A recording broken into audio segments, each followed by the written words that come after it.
இன்னைக்கு பாண்டியன் ஸ்டோர்ல கோமதியும், சரவணனும் வண்டியில போயிட்டுருப்பாங்க கோர்ட்டுக்கு. அப்போ கோமதி வந்து கேட்பா, "என்னடா சரவணா நீ முடிவு பண்ணியிருக்க?" அப்படின்னு. "என்னம்மா முடிவு பண்ணணும்? நம்ம தான் வீட்ல வச்சு ஏற்கனவே எல்லாருமே சேர்ந்து முடிவு பண்ணுனது தானம்மா" அப்படின்னு சொல்லி அவன் சொல்லுவான். அப்போ வந்து "அவ குழந்தை உண்டானது தெரியாதுலடா" அப்படின்னு சொல்லி சொல்லுவா கோமதி. உடனே சரவணன் சொல்லுவான், "இப்ப என்னாப்புல என்ன? அது தெரிஞ்சாலும் நான் என்னோட முடிவுல எந்த மாற்றமும் கிடையாது. நான் வந்து அவ கூட சேர்ந்து வாழ போறது கிடையாது" அப்படின்னு மட்டும் அவன் சொல்லுவான். அப்போ "கொஞ்சம் யோசிச்சு முடிவெடுடா. குழந்தை வந்து பாவம் இல்லையா?" அப்படின்னு சொல்லும்போது அவன் நேரா போய் நிப்பாட்டிருவான் வண்டிய. நிப்பாட்டிட்டு அவன் சொல்லுவான், "என்னம்மா சொல்ற? எனக்கு எல்லா விஷயம் தெரிஞ்சுக்கிட்டே இப்ப நீ என்ன வந்து அவ கூட வாழ சொல்றியா? என்னால அவ கூட வாழவே முடியாது. அப்படி வாழணும்னு நெனச்சா அதுக்கு நான் செத்தே போயிரலாம்." அப்படின்னு சொல்லி சொல்லுவான். அதுக்கப்புறம், "இல்லடா கொஞ்சம் குழந்தைக்காக யோசிக்கலாம்ல. அந்த குழந்தை இங்க வரும்போது வெளிய ஒரு அம்மாவும், அப்பாவும் பிரிஞ்சிருந்தா நல்லா இருக்குமா? அது யார் முகத்த வந்து ஃபர்ஸ்ட்டு பார்த்துக்கிட்டு இருக்கும்?" அப்படிங்கிற மாதிரி அவ ஃபீல் பண்ணுவா. உடனே அதுக்கு அவன் சொல்லுவான், "அந்த குழந்தையெல்லாம் நான் நல்லபடியா பார்த்துக்கிடுவேன். அதுல எந்த மாற்றமும் கிடையாது."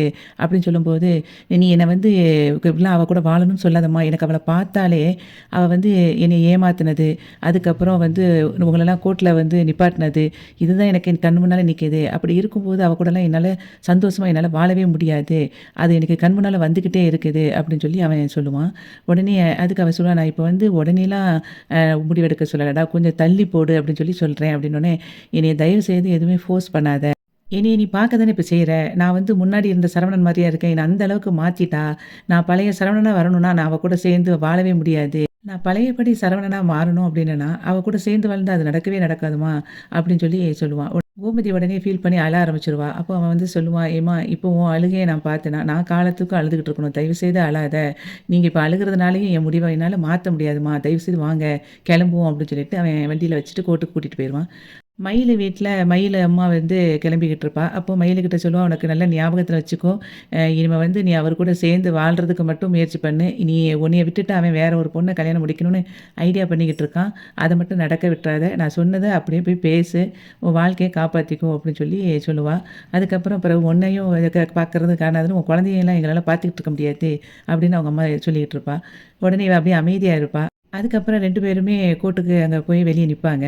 கோமதியும், சரவணனும் அங்கருந்து வருவாங்க. அப்ப அத பார்த்தோனே, இந்த வந்துட்டாங்க பாரு, குடும்பமா வருவாங்கன்னு பார்த்தா, இவங்க 2 பேர் மட்டும் வந்திருக்காங்க அப்படின்னு பேசிட்டு இருக்கும்போதே, சரவணன் வந்து அவங்க அம்மாட்ட சொல்லுவான், "எம்மா நான் வந்து இந்த வக்கீல போய் பார்த்துட்டு வரேன்." அப்படின்னு சொல்லிட்டு அவன் உள்ள போயிருவான்.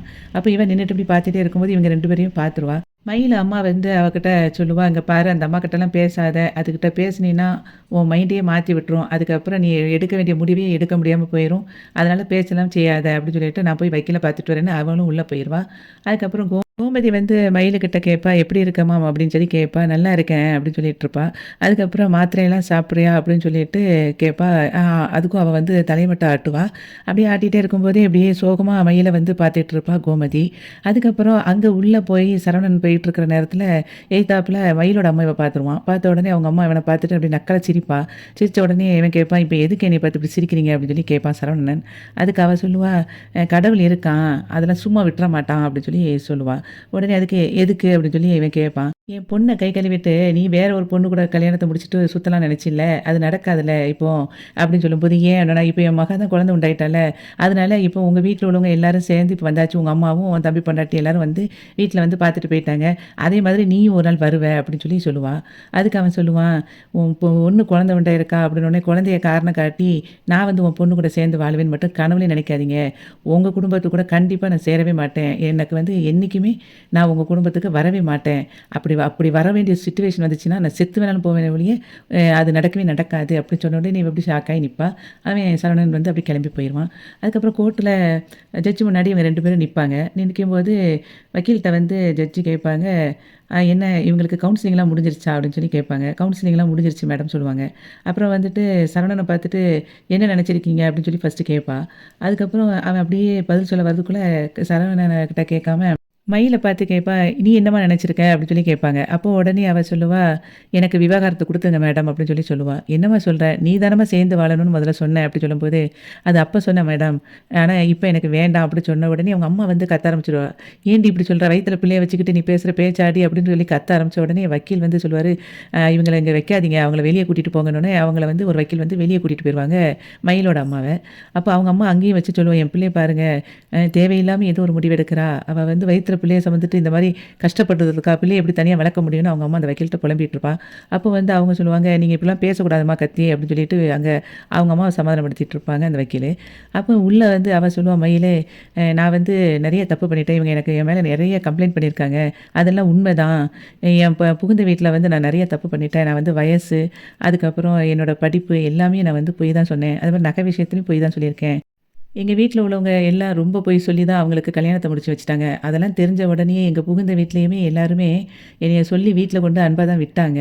ஆனாலும் நான் வந்து அத புரிஞ்சுக்காம திரும்பியும் அவங்கள வந்து கிரிமினல் கேஸு குடுத்துட்டேன்.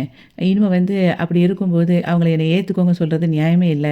அதனால எனக்கு வந்து நீங்க டிவோர்ஸ் குடுத்துருங்க அப்படின்னு சொல்லி அவ சொல்லிருவா. அவன் அத கேட்ட உடனே சரவணன் வந்து ரொம்ப ஹாப்பி ஆயிருவான். அதுக்கப்புறம் அவ சொல்லுவா, "இனிமே நான் உங்க கூட சேர்ந்து வாழல. நீங்க குடுத்துருங்கன்னோனே." அப்ப அதுக்கப்புறம் சரவணன்ட்ட கேட்பாங்க, "என்ன நினைக்கிறீங்க நீங்க?" அப்படின்னோனே, "நானும் அவ கூட சேர்ந்தெல்லாம் வாழ இஷ்டம் இல்ல. எனக்கு டிவோர்ஸ் வேணும்." அப்படின்னு சொல்லி அவன் கேட்டுருவான்.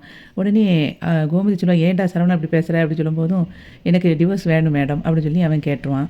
கேட்ட உடனே அவங்க வந்து, "சரி அடுத்த மாதம் 12ஆம் தேதி நான் அடுத்த இது வச்சலாம்." அப்படின்னு சொல்லிட்டு, "நீங்க கிளம்புங்கன்னு" சொல்லி அனுப்பி விட்டுருவாங்க.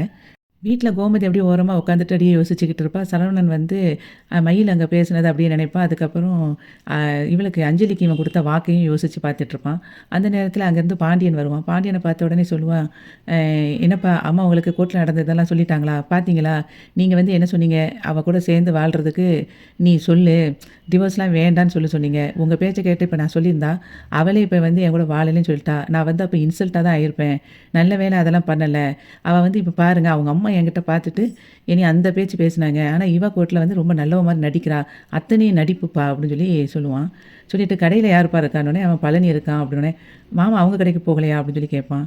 இல்ல அவங்க கடையில ஒரு எலக்ட்ரிக்கல் வேலை இருக்கு. அதனால இன்னைக்கு கடைக்கு லீவாம் அப்படின்னு சொன்னோனே, அதுக்காக வீட்ல போய் ரெஸ்ட் எடுக்க வேண்டியதானே, கடையிலே இருப்பாங்க. நான் கடைக்கு போறேன் அப்படின்னு சொல்லிட்டு சரவணன் வந்தோனே கடைக்கு கிளம்பிருவான். பாண்டியன் அப்படியே அவன சீரியஸா அப்படி பார்க்குற மாதிரி இன்னைக்கு பாண்டியன் ஸ்டோர் முடிஞ்சது. வீடியோவுக்கு ஒரு லைக் கொடுத்து சேனலை சப்ஸ்கிரைப் பண்ணுங்க. நன்றி.